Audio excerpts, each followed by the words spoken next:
Very good morning to all. Myself, Dr. R.C. Johan, Associate Professor, SPC Government College, Ajmer. Today we will discuss BSc Part 2nd, Paper 1st, that is Thermodynamics and Statistical Physics.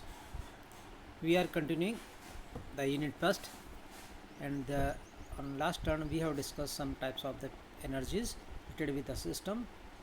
Today we will start from the remaining energy, that is the Gibbs free energy, and then thermodynamics first law. So start from the Gibbs free energy. Gibbs मुक्त ऊर्जा क्या है? एक विशेष प्रकार के निकाय की ऊर्जा है जो किसी विभिन्न स्थितियों में प्राप्त होती है. कौन सी स्थिति है, आइए देखते हैं. कि एक सिस्टम जो किसी ऊष्मीय बात में या ऊष्मा भंडार के संपर्क में है. जैसे हमने ये माना कि निकाय हमारा सिस्टम जो ए है, इसका टेम्परेचर टी है, प्रेशर पी है, उसके साथ पिस्टन लगा हुआ है. जबकि जो हमारा ऊष्मा भंडार है ए डैश है, जिसका टेम्परेचर टी डैश और दाब इसका पी डैश है. दोनों से मिला हुआ जो संयुक्त निकाय है उसको हमने ए स्टार का नाम दिया है. So A star equal to A plus A dash. कहते हैं कि इसकी यदि ऊर्जा नियत रहती है और इसका जो संयुक्त आयतन है वो भी यदि नियत है, del V star equal to the zero, where the V star is equal to the total volume of the system. Combined system means system और इसका ऊष्मा भंडार दोनों को मिला दिया जाए, उसका जो कुल आयतन होता है वो वी स्टार होता है, that is V plus V dash. कहते हैं यदि ये नियत है, चेंज नहीं होता, means D V star equal to zero, तो इसका डिफरेंशियल कर दिया जाए. Del V star equal to zero, that is del Y V plus del V dash equal to zero. So we say del V equal to minus del V dash. क्या कहता है कि यदि हमारे दिए गए निकाय का आयतन में वृद्धि होती है तो ऊष्मा भंडार के आयतन में कमी आएगी. उतनी ही कमी आएगी, एक में वृद्धि एक में कमी आती है. अब इसको कैलकुलेशन करने के लिए माना कि ऊष्मा भंडार ताप टी डैश पर ऊर्जा क्यू डैश ऊर्जा अवशोषित करता है. कहाँ से लेता है? ए से लेता है. अतः ए डैश की एंट्रोपी में परिवर्तन delta S dash equal to the Q dash by the T dash. By the first law we can write Q dash equal to delta E dash plus minus the omega dash. क्योंकि यहाँ पे जो किया गया कार्य है, यहाँ ए dash की आंतरिक ऊर्जा में वृद्धि डेल्टा ई डैश है तथा इस पर किया गया कार्य डब्ल्यू डैश है. किया गया कार्य इसलिए माइनस है, यदि इसके द्वारा किया गया कार्य होता तो प्लस होता. तो ऊष्मा भंडार का दाब पी के विरुद्ध आयतन में परिवर्तन डेल्टा वी है, तो इस ऊष्मा भंडार ए डैश पर किया गया कार्य होगा W dash equal to minus P dash D V dash. हम सब जानते हैं किया गया कार्य दाब गुणा आयतन में परिवर्तन होता है. अतः कुल ऊर्जा इसकी हम लिख सकते हैं E star equal to E plus E dash या del E star equal to delta E dash plus delta E dash. यदि कुल ऊर्जा भी नियत है del E star equal to zero, so del E equal to minus del E dash. Means एक की आंतरिक ऊर्जा में वृद्धि होती है, दूसरे में कमी आती है. हमारे पास दो पैरामीटर्स हो गए, एक आयतन में परिवर्तन, दोनों इक्वल एंड अपोजिट होता है. दूसरा हमारे पास में ऊर्जा में, कुल आंतरिक ऊर्जा में परिवर्तन, वो भी इक्वल एंड अपोजिट होता है.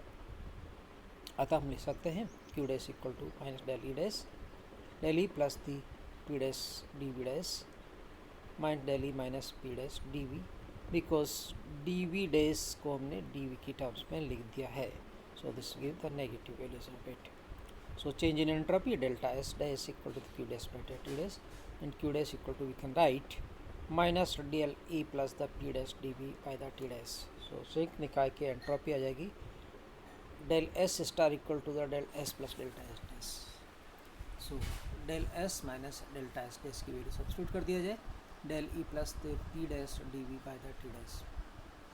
क्योंकि हम सब जानते हैं स्वतः प्रक्रम के लिए एस डैश अधिकतम के लिए delta S star greater than equal to zero होता है, इसलिए हम लिख सकते हैं इसमें delta S minus delta E star delta E dash plus the P dash D V by the T dash greater than equal to zero होता है. इसको रीअरेंज कर दिया जाए टी डैश से एलसीएम लेके, so T dash delta S minus delta E minus P dash D V equal to greater than zero. So हम यदि डेल्टा ले लें common, so we can write del of the E bar plus P dash V minus T dash S by the T dash is greater than or equal to 0. For the heat reservoir, उष्मा साम्यावस्था के लिए T dash और P dash नियत होता है. The delta S star is minus, we can write greater than 0. इसको जो ब्रेकेट के अंदर के टर्म्स है उसको हम G लिख सकते हैं, गिब्स मुक्त ऊर्जा लिख सकते हैं. इसको गिब्स मुक्त ऊर्जा प्लेन भी कहते हैं. And the G equal to E bar plus the P dash V minus T dash S लिखा जा सकता है. और हमने ये देखा कि minus delta G by T dash is greater than 0 या delta G is less than और इक्वल टू 0 हो सकता है. तो इससे क्या निष्कर्ष मिलता है कि जब एक निकाय को स्तर दाब P डैश और स्तर ताप T डैश वाले उष्मा निकाय के संपर्क में लाया जाता है तो निकाय की समय अवस्था के लिए ये आवश्यक है कि G का मान, गिब्स मुक्त ऊर्जा का मान न्यूनतम हो. Now the general interaction and the first law of the thermodynamics. व्यापक अन्योन्य क्रिया ऊष्मागतिकी का प्रथम नियम. हमने पहले ये देखा कि कुछ ऊष्मागतिक प्रक्रिया हो सकती है और कुछ यांत्रिक प्रक्रिया हो सकती है, परंतु यदि जनरल की बात करें तो दोनों हो सकती है, यानी आंतरिक ऊर्जा में वृद्धि भी हो सकती है और क्रिया के कार्य भी हो सकता है. So we can write the definition. निकायों के मध्य होने वाली वह अन्योन्य क्रिया जिसमें न तो निकाय रुद्धोष्म रूप से मिलगित होता और न ही उनके बाह्य प्रचाल स्तर नियत रखे जाते हैं, मीन्स ऑल आर चेंजेस. ऐसी अन्योन्य क्रिया दोनों निकायों के माध्य ऊर्जा में कुल परिवर्तन ऊष्मीय du प्लस आंतरिक अन्योन्य या आंतरिक अन्योन्य क्रिया डेल्टा W दोनों ही द्वारा संपन्न होती है, मीन्स दोनों चेंजेस हो सकते हैं. So change in energy for the such type of the system we can write del E bar ऊष्मीय अन्योन्य क्रिया में परिवर्तन प्लस आंतरिक ऊर्जा में परिवर्तन लिख सकते हैं. So del E bar equal to the W plus Q and here the Q is the बाह्य प्राचाल को स्तर रखने पर प्राप्त माध्य ऊर्जा में परिवर्तन. W बाह्य प्राचाल के परिवर्तन का माध्य ऊर्जा में परिवर्तन. So epsilon this is the above equation व्यापक अन्योन्य क्रिया समीकरण कहलाती है. उपरोक्त समीकरण को हम ऊष्मागतिकी प्रथम नियम भी कहलाता है. कैसे कैलकुलेट करते हैं? ऊष्मागतिकी प्रथम नियम ऊष्मा ऊर्जा के संरक्षण के नियम पर आधारित है. ये इसके अनुसार किसी निकाय को दी गई ऊर्जा दो भागों में विभक्त हो जाती है.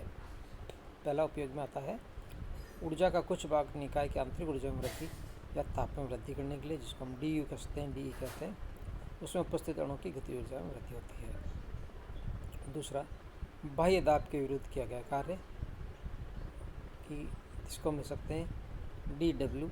सो वी कैन राइट आंतरिक ऊर्जा में परिवर्तन आ जाएगा du के kinetic energy plus du PE दोनों चेंज हो सकता है. सो dQ इक्वल टू du प्लस dW. dQ du dW चिन्ह प्राप्त पार्टी के अनुसार क्या मान सकते हैं अपन वो आप बात के देखेंगे.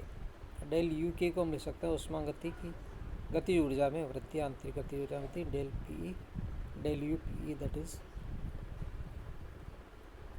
आंतरिक स्थिति ऊर्जा में परिवर्तन. यहाँ पे dQ का जो प्लस माइनस साइन होता है वो देखिए कैसे होता है, न्यूमेरिकल के लिए भी इम्पोर्टेंट है. Del Q equal to plus जब निकाय ऊर्जा ग्रहण करता है, यदि निकाय की ऊर्जा आती है, प्राप्त होता है, it receive the energy that is positive.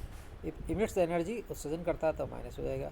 Delta W plus यदि निकाय द्वारा कार्य किया गया जाता है तो पॉजिटिव होता है, निकाय पर कार्य होता है तो इसका होगा माइनस. du प्लस आंतरिक ऊर्जा में वृद्धि होती है, माइनस आता है तो ये आंतरिक ऊर्जा में कमी आ जाती है. इसका भौतिक महत्व क्या है? ये ऊर्जा संरक्षण के नियम पर आधारित है. ऊर्जा एवं कार्य का परस्पर परिवर्तन बताता है. ऊष्मा भी ऊर्जा का रूप होता है. आंतरिक ऊर्जा केवल प्राथमिक और अंतिम अवस्था पर निर्भर करती है, नहीं कि तय किए गए पथ पर. तो ये चार इंपॉर्टेंट इसके भौतिक महत्व है. ना होता है अत्यनुव्यापक अन्योन्य क्रिया इनफिनिटेसिमल जनरल इंट्रैक्शन. यदि व्यापक अन्योन्य क्रिया को निकाय प्रारंभिक स्थूल से अंतिम अवस्था में आ जाता है, इसके मध्य अंतर अत्यल्प हो, मतलब बहुत कम हो, एक स्टेप से दूसरे स्टेप में बहुत धीरे धीरे मूव करते हो, यानी परिवर्तन बहुत कम हो, तो इसको हम अत्यणु व्यापक अन्योन्य क्रिया कहते हैं. मतलब बहुत धीरे होती है, स्मॉल फॉर्म होती है. इस प्रकार की अन्योन्य क्रिया में अंतिम अवस्था में ऊर्जा एवं बाह्य प्राचलों के मानों में अंतर अत्यधिक कम होता है. तो निकायों को दी गई ऊष्मा डेल Q, निकाय द्वारा किए गए कार्य W, डेल W और निकाय की आंतरिक ऊर्जा में वृद्धि के मध्य बराबर होता है, जिसको अपन फर्स्ट लॉ भी कहते हैं. Del Q equal to du plus del W.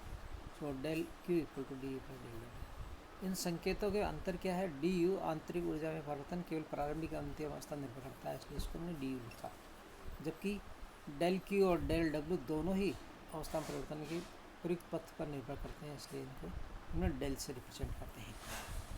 आज के लिए इतना ही काफ़ी. Thank you very much. Have a good day.